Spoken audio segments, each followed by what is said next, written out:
সবাই ডাকে বাউল বলে,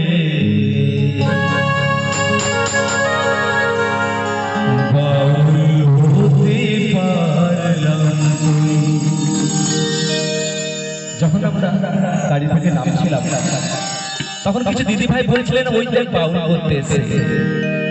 সত্যি কথা বলতে মায়েরা বাবারা, পরনে গেরুয়া পোশাক, গলায় তুলসীর মালা আর হাতে একটানা নিলেই বাউল হওয়া যায় না? আমিও হতে পারি, তবে চেষ্টা করছি। তবে আপনাদের মতো গুরুজনদের চরণ ধুলি মাথায় থাকলে হয়তো সেটাও একদিন হয়ে যাবে।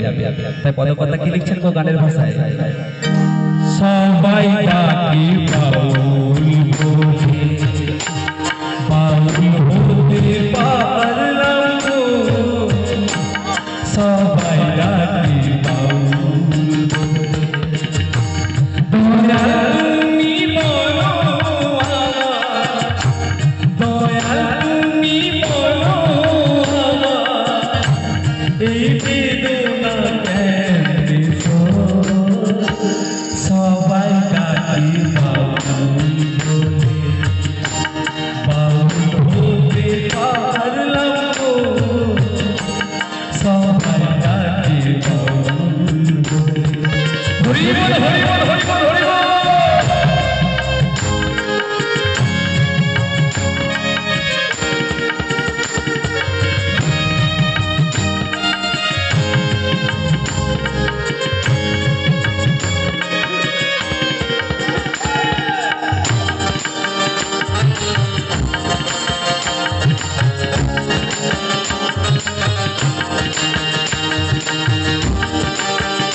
যতই পড়ি কেরুবে নিহাতে একবারা, তুলসী মালা গলায় পড়ে হয় না যতই ঘর ছাড়া।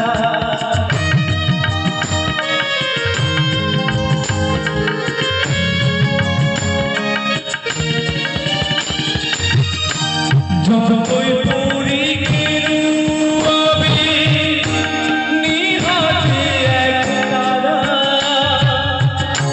তুলসী মালা গলায় পড়ে হয় না যতই ঘর ছাড়া। কামনা বাসনা কামনা বাসনা ছাড়তে পারলাম না। সবাই ডাকি বাউল, বাউল হতে পারলাম গো। সবাই ডাকি বাউল বলে।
আমাদের মানব জীবনে দেখবেন আমাদের অর্ধেকটা সময় আমার করেই পেরিয়ে যায়। আমার ঘর, আমার নাম, আমার যশ, আমার জমি, আমার জায়গা, আমরা তখনই ভগবানের স্মরণ করি যখন আমাদের কোনো বিপদ হয়। তার আগে কিন্তু কোনো ভগবানের কথা আমাদের মনে থাকে না। তাই বড় কথা কি লিখছে তো,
সংস্কৃতি আর